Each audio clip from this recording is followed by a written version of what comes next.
اردو فن news میں خوش آمدید۔ بسم اللہ الرحمن الرحیم۔ السلام علیکم ناظرین۔ امریکہ پاکستان پر ملبہ ڈالنے کی بجائے افغانستان میں اپنی ناکامیوں کا جائزہ لے عمران خان۔ ناظرین، خبر کی تفصیلات میں جانے سے پہلے چینل کو سبسکرائب ضرور کر لیں اور ساتھ دیے گئے بیل آئیکن کو بھی پریس کر لیں۔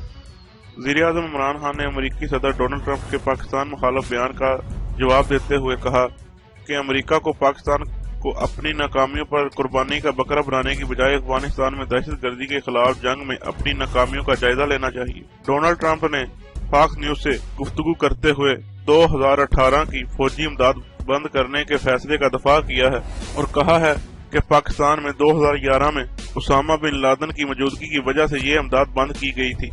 انہوں نے کہا کہ پاکستان نے ہمارے لیے کچھ بھی نہیں کیا۔ وزیر اعظم عمران خان نے سوموار کو صدر ٹرمپ کے اس بیان کے رد عمل میں ایک ٹویٹ میں کہا ہے کہ پاکستان نے امریکہ کی دہشت گردی کے خلاف جنگ میں حصہ لینے کا فیصلہ کیا تھا، حالانکہ 11 ستمبر کے حملوں میں کوئی بھی پاکستانی ملوث نہیں تھا۔ انہوں نے کہا کہ پاکستان نے اس جنگ میں 75,000 جانوں کا نذرانہ دیا اور اس کا 123 ارب ڈالرز کا براہ راست نقصان ہوا، جبکہ امریکی امداد کی کل مالیت 20 ارب ڈالر کے لگ بھگ رہی۔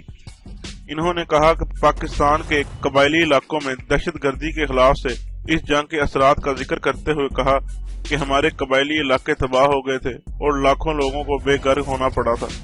اس جنگ کے عام پاکستانیوں کی زندگی پر برے اثرات مرتب ہوئے ہیں۔ ان کا کہنا تھا کہ پاکستان نے اپنی زمینی اور فضائی راستے مفت امریکہ اور اس کے نیٹو اتحادیوں کو استعمال کے لیے دے رکھے ہیں۔ انہوں نے امریکی صدر ٹرمپ کو مخاطب کرتے ہوئے کہا، کیا وہ کسی ایسے ملک کا نام بتا سکتے ہیں جس نے اتنی زیادہ قربانیاں دی ہوں؟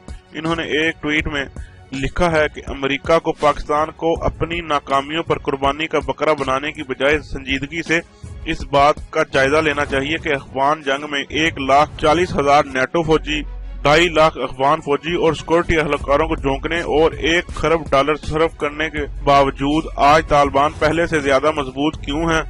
امریکی صدر نے فاکس نیوز سے انٹرویو میں پاکستان کے شہر ایبٹ آباد میں 2011 میں القاعدہ کے مقتول سربراہ اسامہ بن لادن کی موجودگی کے حوالے سے کہا تھا کہ وہ ملٹری اکیڈمی کے بالکل قریب رہ رہے تھے اور پاکستان میں ہر کوئی یہ بات جانتا تھا۔ تاہم ان کی پیش رو سابق امریکی صدر براک اوباما نے گزشتہ سال ایک بیان میں کہا تھا کہ ہمارے پاس ایسا کوئی ثبوت نہیں کہ پاکستان اسامہ بن لادن کی موجودگی سے آگاہ تھا۔ صدر ٹرمپ نے کہا کہ امریکہ پاکستان کو $1 ارب 30 کروڑ کی سالانہ امداد مہیا کرتا تھا، لیکن اب کچھ بھی نہیں دیتا۔ میں نے اس کو ختم کر دیا ہے کیونکہ انہوں نے ہمارے لیے کچھ نہیں کیا ہے۔